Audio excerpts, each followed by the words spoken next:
안녕하세요. 스키머 웨스트의 션킴입니다. 2024년 하반기는 정말 온갖 드라마가 쓰여지는 현장이었고, 아직 그 드라마의 분노, 황당함, 슬픔이 소화되지 않은 채 2025년을 맞이하고 계시는 분들도 많으실 거라고 생각합니다. 사실 연속되는 시간의 관점에서 본다면은 2024년이나 2025년 사이에 무슨 차이가 있겠냐마는, 우리는 항상 쉼표와 마침표를 찍고 다음으로 나가기 위해서 어떤 핑곗거리를 찾고 있기 때문에 새해라는 시점이 마음을 가다듬고 새롭게 시작하기에 훌륭한 쉼표가 될 수 있다고 생각합니다. 작년 한 해 계획한 대로 잘 안 된 것들이 있다면 다시 한번 점검하시기도 하시고, 무언가를 새롭게 시작하려고 한다면 힘차게 도약하는 그런 2025년이 되시길 바라겠습니다.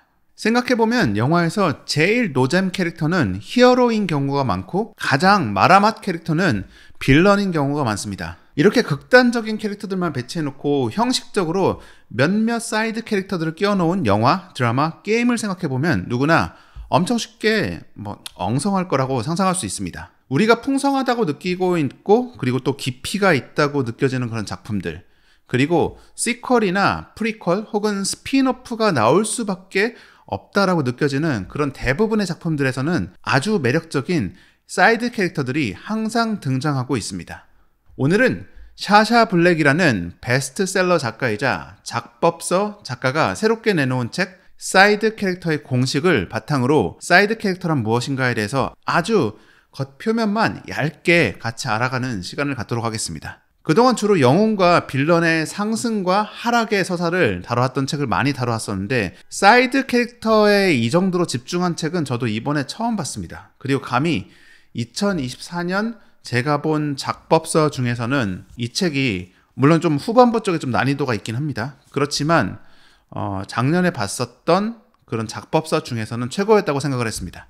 그리고 이번에도 책 나눔 이벤트가 있으니까 영상 끝까지 감상하시고, 필요하겠다 생각하시는 분들은 이벤트에 꼭 참여하시길 바라겠습니다.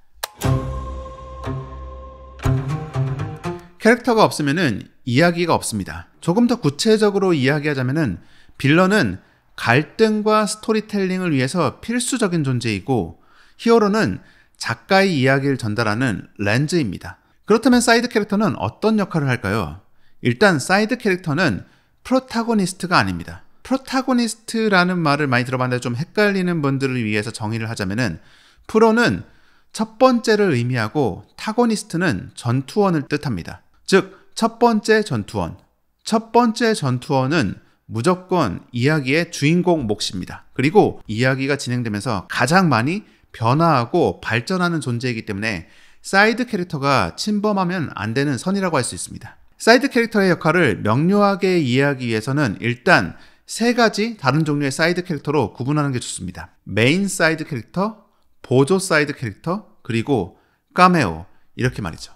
일단 카메오는 일회성 캐릭터입니다. 잠깐 나왔다가 사라지는 캐릭터로 마블 영화에서 꾸준히 등장했었던 스탠리 옹이나 매트릭스에서 붉은 옷을 입고 지나갔던 그 매력적인 여성 캐릭터와 같이 랜덤하게 등장했다가 사라지는 캐릭터로 생각하시면 됩니다. 이 캐릭터는 사실상 디테일이 별로 중요하지 않습니다. 이야기의 흐름이나 주제와 크게 관계가 없기 때문에 굳이 시간을 투자해가지고 캐릭터의 디테일을 추가하는 실수를 하지 않는 게 더 중요하다고 할 수 있습니다. 보조 사이드 캐릭터는 빌드업이 없어야 하는 캐릭터입니다. 등장과 동시에 해야 할 일을 해내야 된다는 그런 뜻입니다. 어떠한 정보를 전달해 주던지, 주인공이 건물 안으로 들어가게 만든다든지 하는 등 작지만 명확한 임무가 있습니다. 하지만 이 캐릭터도 이야기에서 완전히 사라진다고 해도 그리워할 관객은 거의 없을 것입니다. 같은 장소에서 존윅의 현상수배를 전송하는 오피스 캐릭터들, 무기를 소개해주는 테일러샵의 주인 등은 이들에게 주어진 임무가 있을 뿐, 이들의 백스토리나 이 캐릭터가 성장하고 몰락하는 그런 아크는 따로 만들 필요가 없습니다. 메인 사이드 캐릭터가 가장 만들기 힘들고 힘을 쏟아야 하는 인물들입니다. 주인공과 메인 사이드 캐릭터만 3차원이어야 하고 나머지 캐릭터들은 2차원으로 그려져야 합니다. 때문에 메인 사이드 캐릭터는 고유의 백스토리가 있어야 되고, 주인공만을 위해서 존재하면 안 되고 자신만의 열망, 강점, 약점들이 다 있어야 됩니다. 메인 사이드 캐릭터들도 얼마나 그 스토리, 플롯, 그리고 주제에 구체적으로 연결되어 있는지 정도에 따라서 이들이 독자적인 그 열망, 백스토리를 스크린을 할애해가지고 공들여서 보여줄 것인지 결정할 수 있습니다. 특히 나레이션을 할 정도의 사이드 캐릭터나 주인공 옆에서 동행하는 사이드킥 같은 경우는 시퀄이나 스핀오프 작품의 주인공이 될 가능성이 있을 정도로 매우 중요한 캐릭터이기 때문에 그에 걸맞는 깊이를 줘야 됩니다. 메인 사이드 캐릭터는 등장 시간을 많이 잡아먹기 때문에 너무 많은 수가 나오는 것을 피해야 합니다. 주인공에게 긍정적이든 부정적이든 어떠한 변화를 일으키는 역할을 하면서 이야기의 변주를 만들어 나가기도 하고 주요한 대화 상대로서 이야기가 더 리듬감 있고 빠르게 흘러가는 역할을 합니다. 대화 상대 없이 주인공 혼자 여정을 하는 작품들이 적은 이유는 대화는 관객들에게 정보를 매우 효율적으로 전달할 수 있는 중요한 수단인데 만약에 동행하는 캐릭터가 없다면 그 중요한 수단을 포기하는 것이기 때문입니다. 대화가 없이 흘러간다면 이야기 진행이 너무 느려질 가능성이 높습니다. 해리포터에서 해리와 함께 다니는 헤르미온느 그리고 론과 같은 캐릭터들이 대표적인 주요 사이드 캐릭터이자 사이드킥입니다. 헤르미온느는 지식만이 모든 것의 해답이다 라는 자신만의 신념이 있고 모든 걸 해리에게 맞추지 않습니다. 하지만 결국 그녀의 해박한 지식이 해리를 포함한 그 모든 그룹들이 앞으로 나아갈 수 있도록 하는 주요한 역할을 톡톡히 해내고 있고 이야기 마지막에 가서는 해리의 신념과 목표를 서포트하는 역할로 자연스럽게 변화해 갑니다.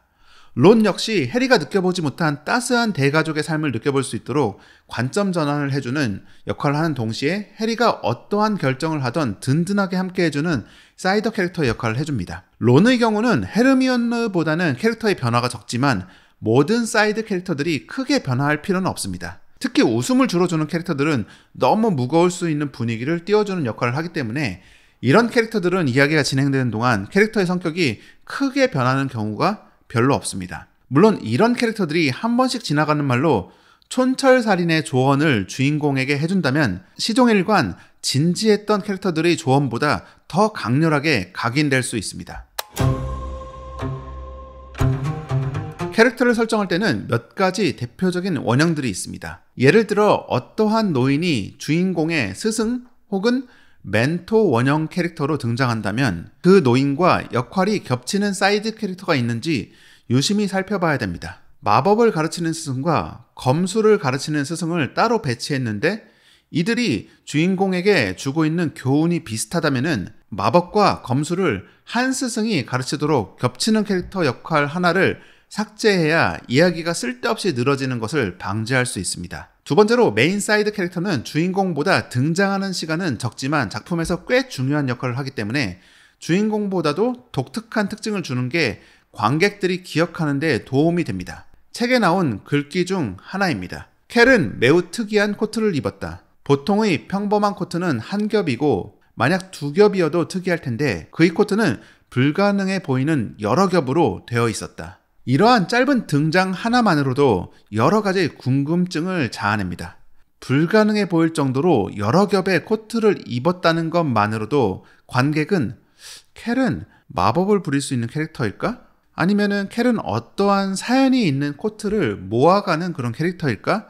등과 같은 질문을 머릿속에 하게 되어 있고 앞으로 그는 여러 겹의 코트를 입고 등장하기만 해도 누구나 쉽게 그가 켈이라는 걸 알아차릴 수 있을 것입니다. 물론 여기서 주의할 점은 단순히 튀어 보이게 만들려고 사회적 약자나 특정 그룹을 조롱하는 형태로 그려내면 안 된다는 걸 기억해야 됩니다. 장소를 이용해서 캐릭터를 각인시키는 방법도 있습니다. 술집에 가면 항상 있는 바텐더, 모닥불 근처에 항상 있는 상인 캐릭터 등은 게임에서 아주 흔하게 사용되어 온 방식이지만 사이드 캐릭터를 각인시키는 효과적인 방법이 되기도 합니다. 장소는 그 자체로 이미 시사하는 바가 크기 때문에 캐릭터의 성격을 만들어 나가는 데에도 매우 유용합니다. 예를 들어 도서관에 상주하는 캐릭터와 술집에 상주하는 캐릭터는 공간 자체에 의해서 어떠한 종류의 정보를 주는 캐릭터일지 손쉽게 예상할 수 있습니다. 마지막으로 캐릭터별로 다른 목소리를 내도록 각별히 신경을 써야 됩니다. 이야기를 만들어 나가는 작가가 보통 작품당 1명에서 2명 정도가 진행을 하다 보니까 자신도 모르게 모든 캐릭터들이 비슷한 말투와 비슷한 반응을 하도록 그려내는 경우가 심심치 않게 발생합니다. 이를 모노마우스라는 용어로 작가는 부르고 있습니다. 즉 캐릭터들이 하나의 입처럼 모두 같은 톤, 같은 타이밍으로 비슷한 종류의 이야기를 하고 있다는 의미입니다. 같은 질문이라고 하더라도 캐릭터의 성격에 따라서 어떤 타이밍에 어떤 반응을 할 것인지는 천차만별이기 때문에 이를 섬세하게 다뤄나가야 다양한 군상의 캐릭터들이 이야기를 만들어 나가고 있다는 느낌을 만들 것입니다. 평소에 사람들을 유심히 관찰하거나 많은 다큐멘터리, 영화 등을 통해서 그들의 제스처, 말투, 그리고 반응 속도 등에 대한 느낌을 쌓아가는 게 큰 도움이 되고, 이러한 이유로 캐릭터를 아예 처음부터 만들어 나가는 직업을 가진 이들은 다양한 종류의 경험이 창작에 실질적인 영향을 미친다고 볼 수 있습니다. 오늘은 사이드 캐릭터가 무엇이고 어떻게 만들어 나가는 게 중요할지에 대해서 사이드 캐릭터의 공식이라는 이 책 내용을 바탕으로 아주 살짝 겉표면만 소개시켜드렸습니다. 감사하게도 일북 측에서 구독자분들을 위해서 10권의 구독자용 나눔책을 제공해 주시겠다고 하시니 이 책이 필요하신 이유를 오늘의 영상 내용과 그래도 조금 더 관련 있는 형식으로 댓글을 남겨주신 분들 10분을 선택해가지고 보내드리도록 하겠습니다. 영상이 업로드된 뒤 72시간 내에 댓글만 대상으로 추첨을 할 테니까 이 부분은 양해해 주시기 바랍니다. 마지막으로 이 책의 저자인 샤샤 블랙이 누구를 위해서 이 책을 썼는지 남긴 글귀를 소개하며 오늘의 영상을 마치겠습니다. 남들과 달라서 이상해서 특이해서 소외감을 느껴본 적이 있는 모든 작가들을 위해 당신은 사이드 캐릭터가 아니라 주인공입니다. 당신에게 이 책을 바칩니다. 스키먼 웨스트의 션킴이었습니다. 새해 복 많이 받으세요.